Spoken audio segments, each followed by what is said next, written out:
And my next guest is Congressman John Garamendi, a Democrat of California. He is a senior member of the House Armed Services Committee and co-sponsor of the Ships for America Act. Welcome, Congressman. Delighted to be with you. Now, Congressman, you've spent many years in your career working on a really wide variety of maritime issues. What first convinced you that the U.S. shipbuilding industry needed a major course correction? Well, when I came to Congress, I was on the Coast Guard Maritime Committee and also on the Armed Services Committee. It turns out that both of these committees play a critical role in America's economy as well as in the security of our nation. On the Armed Services Committee about a decade ago, I came across a report from a think tank in Washington that basically said that the United States could not sustain a fight in the Pacific. And they laid out the reasons why. The reasons were we had no way to supply the military in the Pacific. Similarly, over on the Maritime Committee, we just watched the hollowing out of the American maritime industry. Fortunately, we were able to save the Jones Act.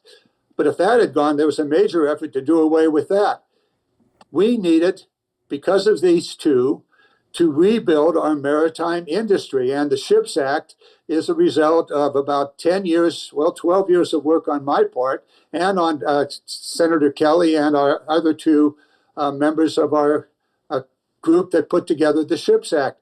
We've got to rebuild our maritime industry, and the Ships Act will do it.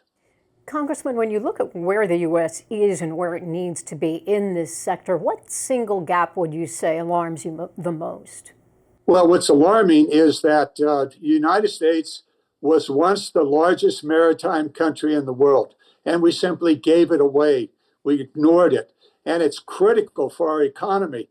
The shipyards of America basically build naval vessels and a few Jones Act ships. Beyond that, there's very little economic activity. But there could be. The Ships Act calls for building a 250 fleet merchant ships over the next decade. And that would put enormous capacity into our economy and into our shipyards. And we also have in the bill, we have the money to rebuild and upgrade the shipyards. So this is really an economic as well as a security issue. Combination of the two really are compelling, and I suppose that's why we have well over 170 members of Congress and the Senate signed on to it, and very significant support from every sector of the economy.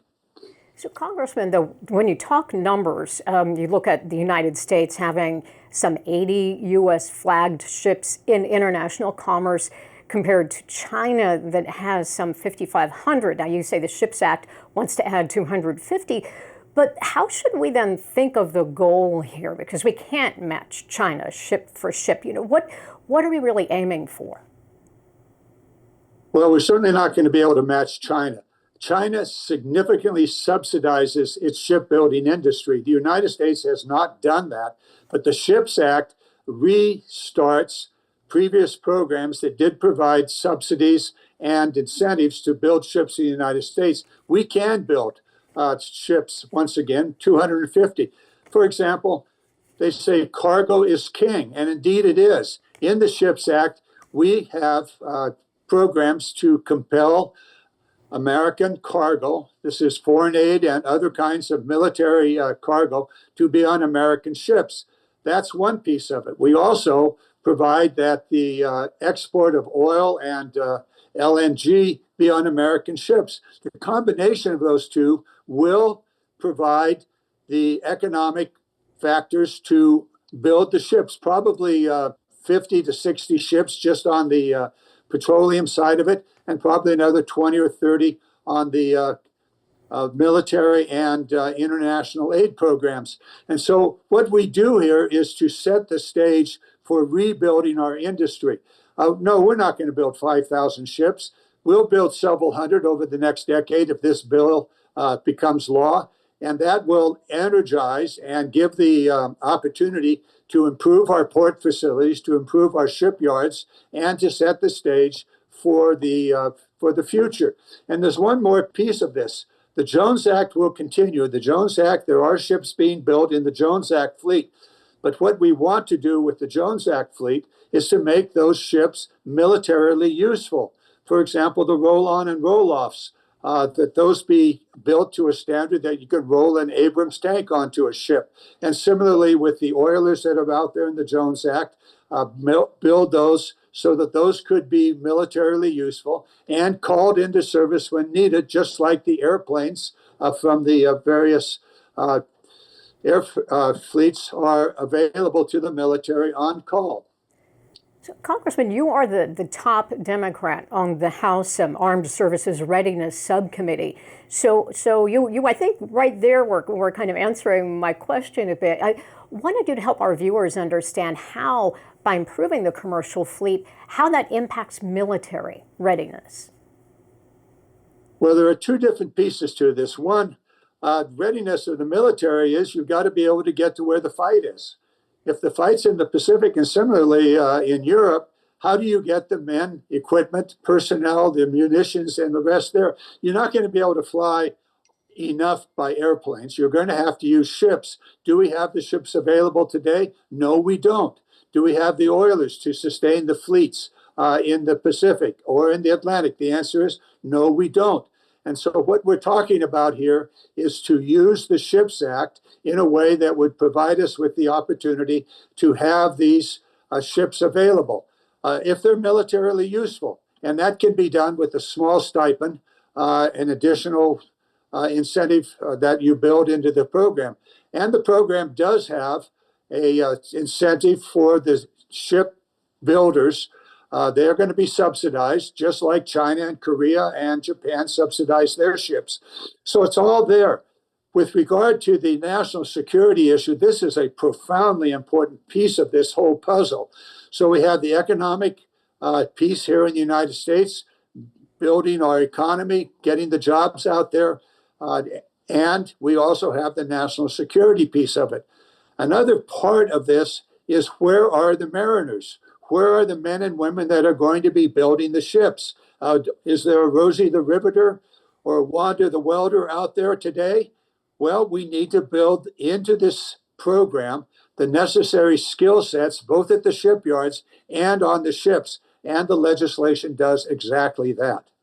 Congressman, will anything in the Ships Act address the ongoing issues that Navy shipbuilding has been experiencing in recent years with delays, with cost overruns?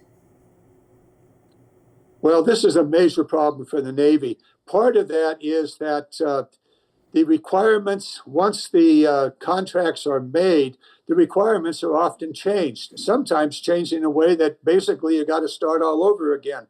That's an ongoing issue. The second problem for the Navy is the personnel to build the ships. I talked about Rosie the Riveter and Wanda the Welder. We need those people today. And the Ships Act sets up a mechanism to bring into the industry the necessary personnel to build the ships. The electricians, the welders, the riveters, all of those have to be trained, and that is in the Ships Act.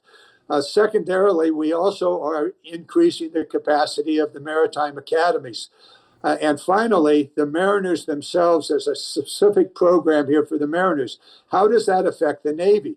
Directly, because the personnel to build the naval ships are there. And also, there needs to be a re-look at how we build ships. We need to take a look at the way in which ships are built in China, Japan, and Korea.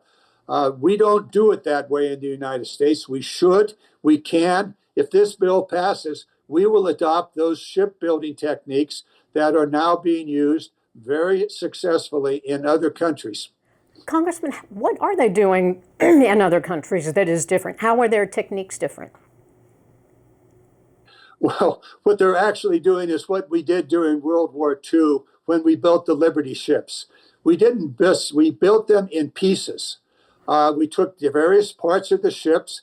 Some of those were built at the shipyards, some were built elsewhere. Those were brought to the shipyards and they were put together. That is what is the technique that's being used in these other countries. We could and we should be doing that here in the United States.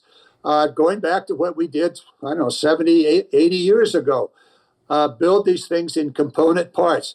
Another part of this is the constantly changing requirements. And this is a major problem that is affecting the Coast Guard. The Coast Guard cannot build an icebreaker. Every time they get started, they change the requirements. And so you go back to the beginning. We can't do that. We have to have a standard mechanism, a standard requirement, and then build to that requirement.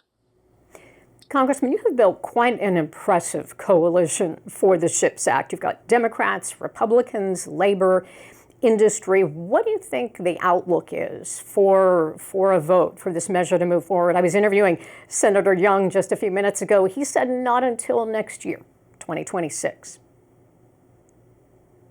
Well, we're going to be pushing this, and you're quite right, 171 members of Congress, and that's important. But just as important are the men and women around the United States in the labor unions, in the shipyards that are out there, the men and women that are on the ships today, and the supply chain. That's everything from steel to engines. All of those people see a potential here for the revitalization of the shipbuilding industry, and they want to be part of it. Both because of national security issues for some, but also for economic issues. There is an enormous opportunity to grow our economy as well as our national security in the SHIPS Act. And I've got three extraordinary colleagues that are pushing this along, Senator Kelly and Senator Young, and my colleague Kelly here in the Congress. And so we're pushing this thing very, very hard with the really on the backs of the men and women and the industries around the United States that see the potential for national security as well as for economic opportunity. Now, we've got a very complex bill, and there's a possibility of this bill winding up with 12 to 13 different committees in Congress looking at it. We're pushing our way past that. We're consolidating the support in the Congress. We're working with the chairman of the committees. It is complex, but I would expect that early next year, we're going to see this thing moving along. Right now, we're up against Christmas. It's a very difficult period, 2 weeks out, and there are other issues that are occupying Congress. But coming out of the first of the year, we're all ships ahead. We're going to push this thing hard, and I think we're going to be able to get it done. Full steam ahead. Congressman, if this act is not passed, what would, excuse me, what is at stake? What keeps you up at night on this issue? Well, this is an economic issue for the United States. Shipbuilding can and should be a major economic activity. We're talking about sophisticated systems that are on these ships. We're talking about steel. We're talking about the engines. All of these things are major components and could provide make it in America opportunities. And by the way, this is very, very much a make it in America piece of legislation. It's written into every single piece of it. So that's an opportunity to rebuild and to grow our economy. The shipyards themselves, there's money in this bill to rebuild, to update our shipyards, and at the same time provide the necessary employment opportunities. So that's on the economic side of it. It is a major economic opportunity to rebuild America and to make it in America. Similarly, it is an absolutely necessary national security issue. We have to be able to be in a position to support our troops across the oceans, as we did in World War II, and as we must if there's ever a conflict in Europe or in Asia. And that requires ships. That's the Jones Act ships, as I talked about earlier. They can be built militarily useful. And as we build these merchant ships, the blue water merchant ships, those too can be built in a way that could be militarily useful. If we do that, we have the opportunity and the necessity of being able to meet the needs of the military if there's ever a conflict, to resupply and to meet their needs. Congressman John Garamendi, Democrat of California and co-sponsor of the Ships for America Act. Thank you so much for sharing your passion on this issue. Thank you.